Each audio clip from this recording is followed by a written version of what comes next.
company like BSNL. BSNL एक बहुत बड़ा थ्रेट बन सकता है।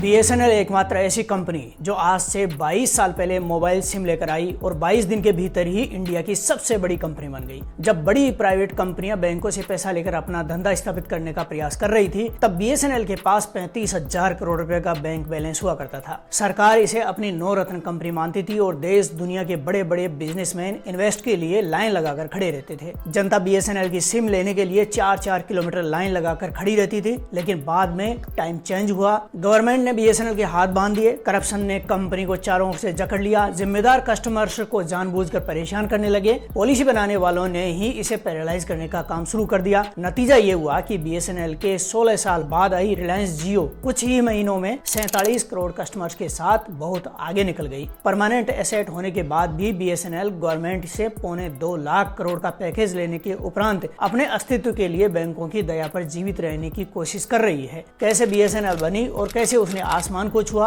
और फिर कैसे देश की टॉप मोबाइल कंपनी को गर्त में धकेल दिया गया, पूरा वीडियो देखकर आप समझ जाएंगे कि इंडिया में करप्शन का सिस्टम कैसे काम करता है। BSNL यानी भारत संचार निगम लिमिटेड। इंडिया के मोस्ट ऑफ पॉपुलेशन तो BSNL की फुल फॉर्म भी नहीं जानती होगी, क्योंकि कभी ये जानने की नीड ही नहीं रही। आज मोस्टली इंटरनेट यूज करने वाला यूथ इन चीजों को लेकर ज्यादा चिंतित नहीं है। इंटरनेट यूज करता है, उसको कंपनी कौन सी है इससे क्या ही मतलब है। लेकिन रिलायंस जियो, एयरटेल, VI की मनमानी हावी होने लगी तो यूथ को भी BSNL का होना समझ आ रहा है। पिछले दिनों एक वीडियो वायरल हुआ जिसमें दावा किया गया कि एक ही दिन में दूसरे मोबाइल कंपनियों से 95 लाख कस्टमर्स ने अपना सिम BSNL को पोर्ट कर लिया। BSNL भारत की एकमात्र सरकारी मोबाइल इंटरनेट सप्लाई करने वाली कंपनी हुआ करती थी, जो पहली बार 2002 में सेल-1 नाम से मोबाइल सिम शुरू करती है। उस जमाने में BSNL केंद्र सरकार की 9 रत्न कंपनियों में थी जो सर्वाधिक प्रॉफिट देती थी। BSNL के प्रति दीवानगी ऐसी होती थी कि सिम लेने के लिए लोग 4-4 किलोमीटर की लाइन लगाकर कई दिनों तक इंतजार करते थे। जिसे सेल-1 मिल जाती थी वो खुद को बहुत लकी समझता था।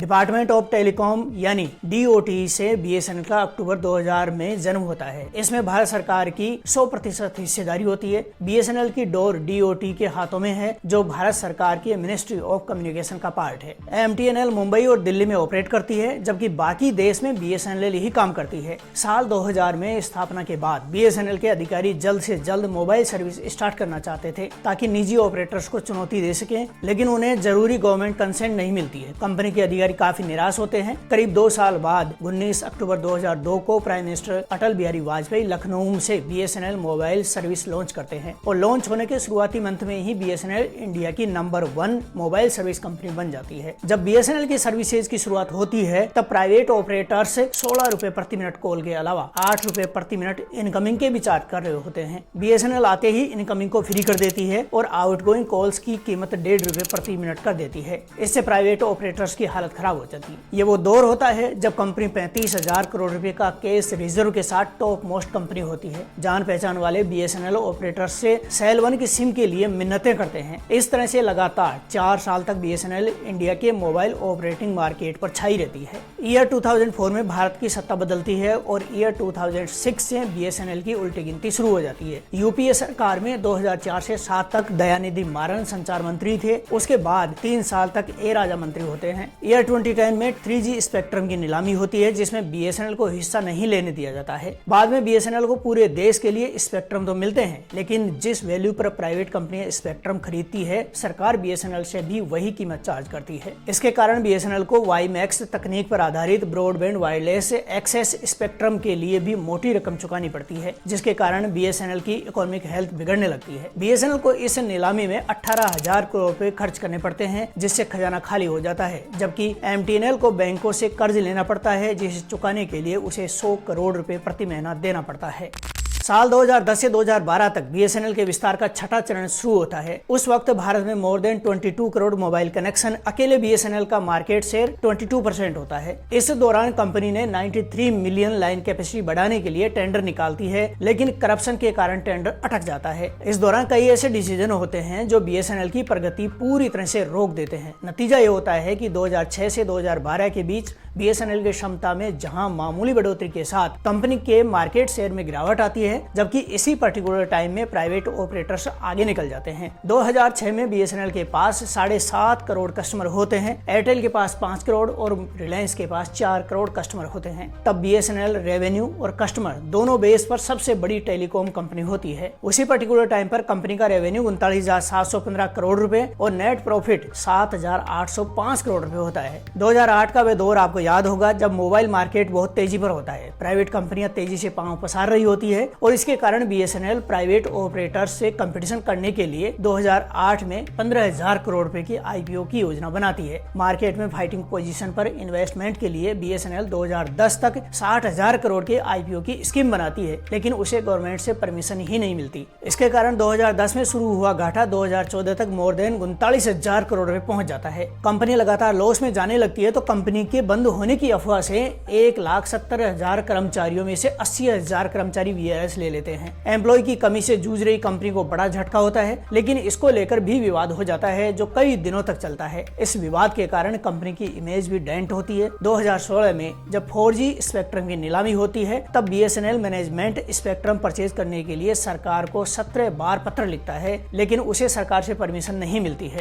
2018 के बाद प्राइवेट कंपनियां 4G सर्विस देने लगती है और बीएसएनएल 2G सर्विस भी कंप्लीट नहीं कर पाती है, जिसके कारण कस्टमर्स टूटते चले जाते हैं और कंपनी जबरदस्त लॉस में चली जाती है। इसके कारण 2020 तक कंपनी को करीब 54,000 करोड़ रुपए का नुकसान होता है। कंपनी को बचाने के लिए सेंट्रल गवर्नमेंट पहली बार 2017 में राहत पैकेज देती है। इसके बाद डूबती कंपनी को बचाने के लिए 2019 में गवर्नमेंट 69,000 करोड़ रुपए का दूसरा पैकेज देती है। फिर भी कंपनी मार्केट में ठहर नहीं पाती है तो 2022 में 1,64,000 करोड़ रुपए का तीसरा पैकेज दिया जाता है। परिणाम ये होता है कि एक साल के भीतर ही कंपनी को फिर से प्रॉफिट होने लगता है और टोटल लॉस 39,000 करोड़ रुपए से घटकर 22,000 करोड़ रुपए पर आ जाता है। इससे मोटिवेट होकर बीएसएनएल 15,000 करोड़ रुपए में 4G सर्विस का टेंडर देती है। आप कहेंगे प्राइवेट ऑपरेटर से जहां 5G से 6G शुरू करने जा रहे हैं और बीएसएनएल अभी भी 4G पर काम कर रही है तो कैसे फाइट कर पाएगी। असल में 5G का रास्ता 4G से और 6G का रास्ता 5G से निकलता है, इसलिए जब तक 4G सर्विस नहीं होगी तब तक 5G शुरू नहीं हो सकती है।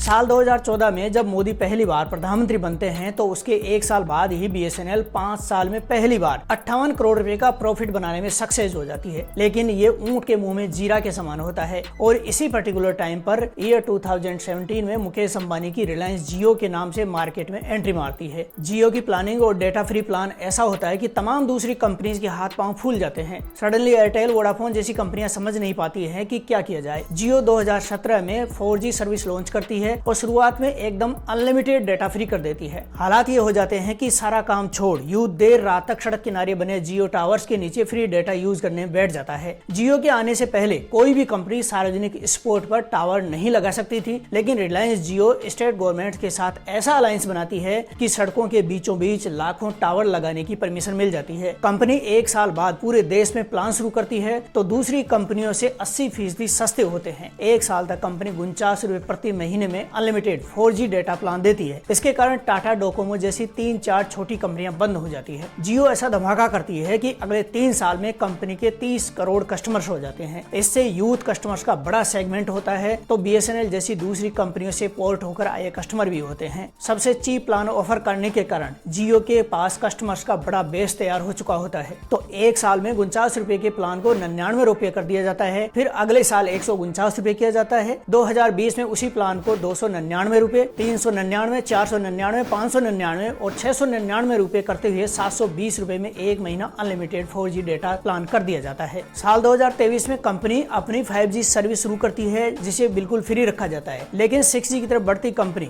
4G के कॉस्टली प्लान्स के जरिए इनडायरेक्ट 5G का चार्ज वसूल कर रही होती है। जियो के कारण एयरटेल और वीआई को भी भारी नुकसान होता है, लेकिन कर्ज लेकर ये दोनों कंपनियां मार्केट में सस्टेन कर जाती हैं। आज पहले नंबर पर जियो, दूसरे नंबर पर एयरटेल, तीसरे पर वीआई और चौथे नंबर पर बीएसएनएल है जो 22 साल पहले नंबर 1 हुआ करती थी। देखिए इस वक्त रिलायंस जियो, एयरटेल, वीआई के न्यूनतम रिचार्ज प्लान एक महीने के 249 रुपए के हैं, जबकि बीएसएनएल 94 रुपए महीने दे रहा है। आज की डेट में जियो के पास 47 करोड़, एयरटेल के पास 37 करोड़, वीआई के पास 21 करोड़ और चौथे नंबर पर बीएसएनएल के पास करीब 9 करोड़ कस्टमर हैं। जियो आज एक रिचार्ज पर 10 रुपए की बढ़ोतरी करता है तो उसे 550 करोड़ रुपए का रेवेन्यू होता है, जबकि सेम प्लान में बीएसएनएल को केवल 180 करोड़ रुपए का रेवेन्यू बढ़ता है। 150 करोड़ की आबादी वाले देश में देश की एकमात्र गवर्नमेंट कंपनी के पास 9 करोड़ से कम कस्टमर इसकी वर्स्ट सिचुएशन दिखाती है। सवाल ये उठता है कि आखिर बीएसएनएल के साथ ऐसा क्या हुआ जो अपने अस्तित्व के लिए लड़ना पड़ रहा है। बीएसएनएल की 2008 में मार्केट वैल्यू 12 लाख करोड़ रुपए होती थी, तब एयरटेल या दूसरी कंपनी उसके आसपास भी नहीं होती थी। आज रिलायंस जियो की market value more than 11 lakh crore रुपए है। बीएसएनएल के पास देश भर में बहुत बड़ा लैंड बेस है। इसकी बाजार में कीमत करीब 1 लाख करोड़ रुपए है। कंपनी के पास 20,000 करोड़ रुपए मूल्य के टावर हैं और 64,000 करोड़ रुपए के ऑप्टिकल फाइबर्स हैं, जिनकी लंबाई करीब 8 लाख किलोमीटर है।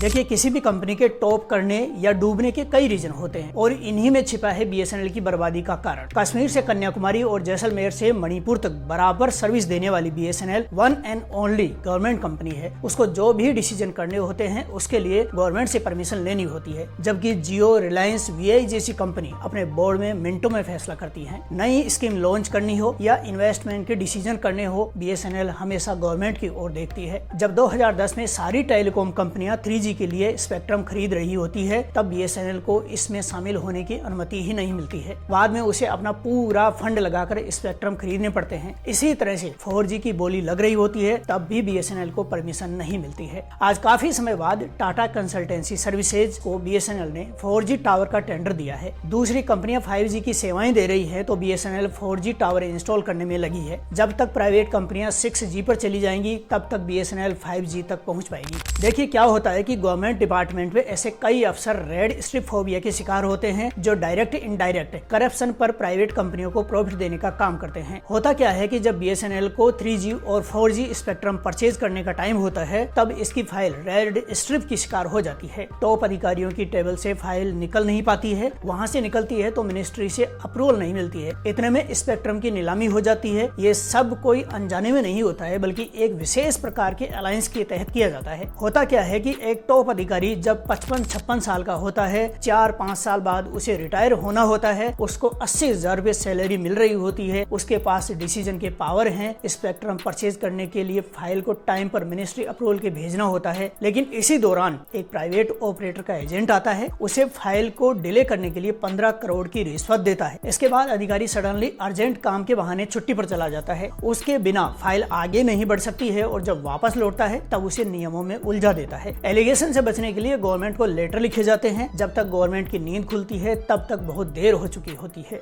अब आप खुद कैलकुलेट कीजिए कि जिस अधिकारी को 80,000 रुपए मासिक मिल रहा है, उसको 15 करोड़ रुपए कुछ नहीं करने के मिल जाते हैं। उसको कहीं पर साइन नहीं करना है कि कल को करप्शन के चार्जेस लगे, तब उसे क्या दिक्कत होगी। देखा जाए तो उसे इतना पैसा सैलरी के रूप में 1875 महीनों में मिलेगा, यानी 156 ईयर्स में मिलेगा। आपको भी पता है कि कितने गवर्नमेंट अफसर राजा हरिश्चंद्र हैं। आपने अक्सर सुना या देखा होगा कि गवर्नमेंट डिपार्टमेंट में फाइल महीनों तो पड़ी रहती है, लेकिन जैसे ही ऑफिसर की जेब गर्म होती है, फाइल उसी दिन गोली की स्पीड से दौड़ने लगती है। बीएसएनएल के साथ भी कुछ ऐसा ही हुआ होगा। बीएसएनएल 2 दशक पहले तक जब देश की नंबर 1 कंपनी थी, तब उसके लैंडलाइन फोन के लिए लंबी लाइन लगती थी। जब किसी को कनेक्शन मिल जाता था तो उसकी सोसाइटी में वैल्यू बढ़ जाती थी। जब इस कनेक्शन में कोई गड़बड़ी हो, बार बार कंप्लेंट करने के बाद भी कई दिनों तक लाइन ठीक नहीं हो, तब उसका इंपोर्टेंस क्या रह जाता है। जो पहले एग्जांपल दिया गया है वही यहाँ पर लागू होता है। 2010 के आसपास प्राइवेट कंपनियां फिक्स फोन लेकर मार्केट में आई, लेकिन उसके लिए मार्केट में स्पेस नहीं था। उनको पता था कि जब तक बीएसएनएल के लैंडलाइन फोन हैं, तब तक उनके फोन कौन लगाएगा। इसलिए रास्ता निकाला जाता है और बीएसएनएल के अधिकारियों को ही टारगेट दे दिया जाता है। प्राइवेट कंपनियों द्वारा बीएसएनएल के अधिकारियों को काम नहीं करने के बदले रिश्वत दी जाती है। रेड स्ट्रिप कल्चर के ऑफिसर के लिए काम नहीं करना कौन सी बड़ी बात होती है, काम रोकना ही तो होता है। 1 दशक तक बीएसएनएल के साथ भी ऐसा ही होता है। कस्टमर परेशान होते हैं और कनेक्शन कटते रहते हैं। प्राइवेट कंपनियों ने टाइम टू टाइम सर्विस दी और कुछ ही वर्षों में बीएसएनएल का स्थान प्राइवेट ऑपरेटर्स ने ले लिया। बीएसएनएल की सर्विस अपग्रेड नहीं की गई। प्राइवेट कंपनियों के ट्रैप में फंसे अधिकारियों के कारण कंपनी को बहुत बड़ा इकोनॉमिक लॉस होता है। वास्तव में देखा जाए तो उसे सबसे अधिक लॉस 2005 से 2012 के बीच में हुआ। किसी भी बिजनेस की नीतियों का रिजल्ट लॉन्ग टाइम में आता है। पहले बीएसएनएल बड़े प्रॉफिट में थी, उसे मार्केट से पैसा मिल रहा था, तो एक्सपेंडिचर और वर्कर्स की सैलरी में कोई प्रॉब्लम नहीं थी। लेकिन जब उसका मार्केट कम हुआ तो इनकम भी कम हो गई और प्रॉफिट घटता चला गया। साल 2010 के आसपास कंपनी को पहला लॉस शुरू हुआ, जिसका 1 दशक तक मेजर इम्पैक्ट रहा। बीएसएनएल बचाने के लिए गवर्नमेंट ने 3 बार में करीब 2.25 लाख करोड़ रुपए से ज्यादा की हेल्प की, लेकिन उसके बाद भी कंपनी उभर नहीं पा रही है। कुछ टाइम पहले ही बीएसएनएल ने अपने 4G टावर इंस्टॉल करने बनाने के लिए 15,000 करोड़ रुपए का पहला टेंडर TCS को दिया है। इसके बाद 5G अपग्रेडेशन के लिए अलग से 15,000 करोड़ रुपए का वर्क ऑर्डर दिया जाना है। हाल ही में सेंट्रल इंफॉर्मेशन मिनिस्ट्री ने दावा किया है कि